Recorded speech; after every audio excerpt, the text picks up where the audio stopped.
नांगौ बड'लेण्ड जों जिराया बे जोंनो नांगौ बड'लेण्ड हले आमी हान्थनो हम बड'लेण्ड हले आमी हान्थनो हम आमार भूमि आमार भूमि आमाक লাগিবই आमार भूमि आमाक লাগিবই बड'लेण्ड आमाक লাগিবই we want Bodoland no Bodoland no rest no Bodoland no rest we want justice no rest. we want justice we want justice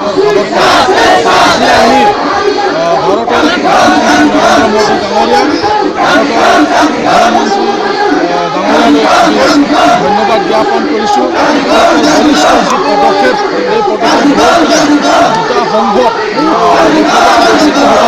তেওঁলোকে জম্মু আৰু লাডাখৰ কাৰণে যি ধৰণৰ ব্যৱস্থা তেওঁলোকে কৰিলে তেওঁলোকক ধন্যবাদ জনাইছোঁ আৰু এই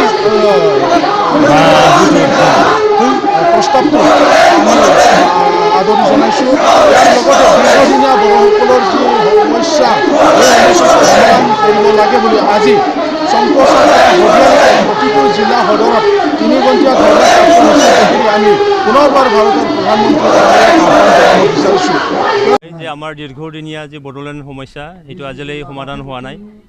ভাৰত চৰকাৰে যোৱা 2014 চনৰ লোকসভা নিৰ্বাচনৰ আগে বৰ্তমানৰ প্ৰাইম মিনিষ্টাৰ নৰেন্দ্ৰ মোদী ডাঙৰীয়া তেতিয়া বিজেপিৰ প্ৰধানমন্ত্ৰী তেখেতে কেণ্ডিডেট আছিলে, তেখেতে এটা প্ৰতিশ্ৰুতি দি গৈছিলে যে চৰকাৰ গঠন কৰিব পাৰিলেই তেওঁলোকে 6 মাহৰ মূৰত তেওঁলোকে বড়োলেণ্ড সমস্যাটো সমাধান কৰি দিব। কিন্তু আজি প্ৰথম টাৰ্মটো শেষ হৈ গ'ল, আকৌ আজি নতুনকৈ ছেকেণ্ড টাৰ্মত তেখেতে প্ৰাইম মিনিষ্টাৰ হ'ল, কিন্তু আজি ক'বটিয়ে আমাৰ সমস্যাটো সমাধান হোৱা নাই। এইকাৰণে নিখিল বড়ো ছাত্ৰ সন্থাৰ লগতে আমাৰ মুভমেণ্ট গ্ৰুপ যিটো আছে people joint action committee for Bodoland movement NDP progressive আমাৰ জইণ্ট মুভমেণ্ট গ্ৰুপে আমি আজি এই 3 ঘণ্টীয়া ধৰ্ণাটো বহিবলৈ বাধ্য হ'লোঁ। প্ৰত্যেকটা জিলাৰ ডিচিৰ সন্মুখত আমি ধৰ্ণা কাৰ্যসূচী আমি পালন কৰিছোঁ যে সেইটোৱেই যে আজি ভাৰত চৰকাৰে আমাক প্ৰতিশ্ৰুতি দিয়াৰ পিছতো আমাৰ দীৰ্ঘদিনীয়া সমস্যাটো সমাধান কৰি দিয়া নাই, কিন্তু তেওঁলোকে নিজাববীয়াকৈ আজি চাওক কাশ্মীৰৰ সমস্যাটো, কাশ্মীৰটো যেনেকৈ কৰিল আপোনালোকে চবেই জানে যে ইয়াত মানে এটা ফুল ফ্লেজ এটা ষ্টেটটো তেওঁলোকে দুভাগত ভগাই মানে সেইটো ইউনিয়ন টেৰিটৰী গঠন কৰিলে। তো এইটোৱে আমি আজি ভাবিবলৈ বাধ্য হৈছোঁ যে ভাৰত চৰকাৰে ইচ্ছা কৰিলে যিকোনো সমস্যা তেওঁলোকে সমাধান কৰি দিব পাৰে। কাশ্মীৰ সমস্যাটো তেওঁলোকে আজি এটা সাংবিধানিকভাৱে তেওঁলোকে সমস্যা সমাধান কৰি দিব পাৰিছে বুলি তেওঁলোকে নিজেই মানে গাই ফুৰিছে। সেইকাৰণে আমি বড়োসকলেও যে কাশ্মীৰ সমস্যাটো তেওঁলোকে যদি তেওঁলোকৰ ইচ্ছা অনুযায়ী তেওঁলোকে যদি সমাধান কৰি দিব পাৰে, তো বড়ো সমস্যা তেওঁলোকে কিয় সমাধান কৰি দিব নোৱাৰে? য'ত আমি আনৰ মাটি বাৰী আমি খোজা নাই, ট্ৰাইবেল বেল আৰু ব্লকটোহে আমি খুজিছোঁ। সংকোচটো শদিয়া ব্ৰহ্মপুত্ৰ উত্তৰ পাৰৰ আমি 32টা ট্ৰাইবেল বেল আৰু ব্লকটো আমি খুজিছোঁ। আন্দোলন কৰা আজি 50 বছৰে হ'ল আৰু এতিয়াও আমাৰ সমস্যাটো সমাধান হোৱা নাই। জম্মু কাশ্মীৰ যেনেকৈ ষ্টেটৰ সমস্যাবিলাক হ'ল, তেনেকৈ আমাৰো অসম চৰকাৰ আৰু কেন্দ্ৰীয় চৰকাৰবিলাক সোনকালে সমাধান কৰিব লাগে। সেইটো কাৰণে আজি সদৌ বড়ো ছাত্ৰ সন্থাই আজি এইটো প্ৰগ্ৰামটো লোৱা হ'ল আৰু আমি যেতিয়ালৈকে বড়োলেণ্ড সমস্যাটো সমাধান নকৰে তেতিয়ালৈকে আমি আন্দোলনটো কৰি থাকিম।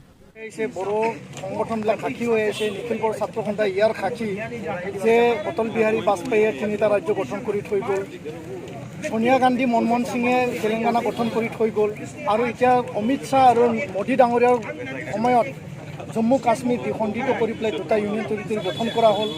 আৰু ইয়াৰ একমাত্ৰ আমি বিষয়টো দেখিছোঁ তাত স্থায়ী শান্তি প্ৰতিষ্ঠা, তাত মানে সন্ত্ৰাসবাদ নিৰ্মূল কৰা আৰু দ্ৰুতগতিৰ উন্নয়ন। তো আমি ইয়াকে কৈ আহিছোঁ যে আমাৰ নিখিল বড়ো ছাত্ৰ সন্থা বা বড়ো জনগণ আৰু এই অঞ্চলত থকা ৰাইজে যোনটো দাবী আমি কৰি আহিছোঁ এইটো ভাৰত সংবিধানত লিপিবদ্ধ আছে আৰু ভাৰত সংবিধানৰ আৰ্টিকেল 2 আৰু 3 যি প্ৰাৱধান আছে ইয়াৰ দ্বাৰা বড়োসকলৰ কাৰণে এটা সুকীয়া ৰাজ্য গঠন কৰি দিব লাগে। তো আমি কোৱা নাই যে অসমক দ্বিখণ্ডিত কৰি পেলাই অসমটো ভংগ কৰি পেলাই অসমটো ধান বান কৰি পেলাই বড়ো ৰাজ্য গঠন কৰি দিব লাগে, আমি তেনেকুৱা কোৱা নাই। আমি কৈছোঁ যে অসমখন ঠিকে ৰাখক, তাৰ বাদে বড়োসকলে যি অঞ্চলটো বিচাৰিছে, বড়োসকলে গোটেই অসম বিচৰা নাই, বড়োসকলে অসমৰ 4 ভাগৰ 1 ভাগেই বিচাৰিছে। তো এই অঞ্চলৰ উন্নয়নৰ কাৰণে শান্তিৰ কাৰণে ইয়াত উগ্ৰপন্থাৰ সমস্যা আছিল, ইয়াত সন্ত্ৰাসবাদৰ সমস্যা আছিল। তো আজি উগ্ৰপন্থীসকলে আজি শান্তি আলোচনাত আজি মিলিত হৈছে, শান্তি মানে চুক্তিৰ কাৰণে ৰৈ আছে। তো তেওঁলোকে শান্তি বিচাৰি আহিছে আৰু জম্মু কাশ্মীৰক অশান্ত অঞ্চল হিচাপে সন্ত্ৰাসবাদ তাত মানে সদায় ক্ৰছ বৰ্ডাৰ টেৰৰিজিম পাকিস্তানৰ পৰা চলি আহিছে। তো যিবিলাকে শান্তি বিচাৰি আহিছে তেওঁলোকৰ কাৰণে ভাৰত চৰকাৰে কৰিব লগা নাই নেকি? বড়োসকলে শান্তি বিচাৰি পেলাই এই সমস্যা সমাধানৰ কাৰণে আগবাঢ়ি আহিছে, ইয়াৰ কাৰণে ভাৰত চৰকাৰ কৰিব লগা নাই নেকি?